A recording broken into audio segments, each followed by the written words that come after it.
বর্তমান গণতান্ত্রিক ব্যবস্থায় রাষ্ট্রের প্রধান তিনটা স্তম্ভ হচ্ছে বিচার বিভাগ, শাসন বিভাগ এবং আইনসভা অর্থাৎ জাতীয় সংসদ।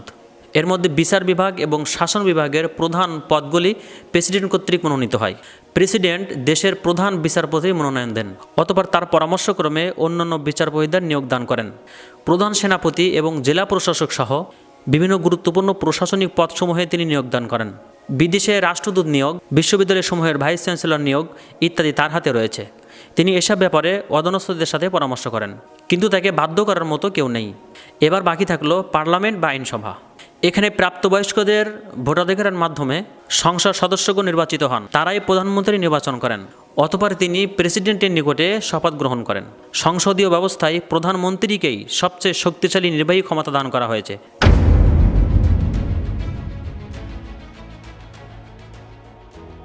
এখন আপনি ইসলামী নির্বাচন নেতৃত্ব ব্যবস্থা চালু করবেন কীভাবে? দেশের যিনি প্রেসিডেন্ট হবেন অবশ্যই তিনি বিজ্ঞ মুসলিম এবং সামর্থ্যবান পুরুষ হবেন।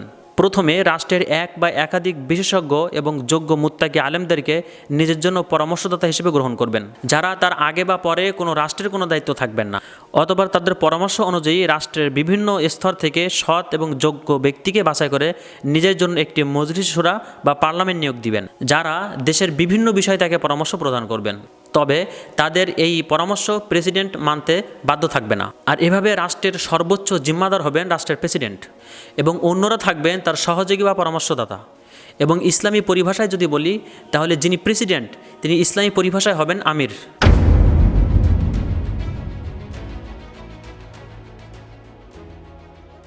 তবে বর্তমান যুগের প্রেসিডেন্টের সাথে আমিরের কিছু পার্থক্য রয়েছে।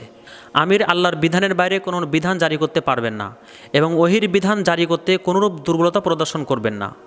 এবং প্রচলিত প্রেসিডেন্ট পদ্ধতির শাসন ব্যবস্থায় প্রেসিডেন্ট স্বেচ্ছাচারী হতে পারেন এবং যে কোনো আইন জারি করতে পারেন, কিন্তু ইসলামী শাসন ব্যবস্থায় যিনি আমির হবেন তিনি স্বেচ্ছাচারী হতে পারেন না, এবং তিনি সর্বদা আল্লাহ রাব্বুল আলামিনের কাছে এবং মজলিসে শুরার কাছে এবং দেশের জনগণের কাছে তিনি দায়বদ্ধ থাকবেন। এবং দেশের বিচার বিভাগ আল্লাহর দেওয়া বিধান অনুযায়ী বিচার করবে, এবং দেশের বিচার বিভাগ ইসলামী বিধান অনুযায়ী বিচার করবে।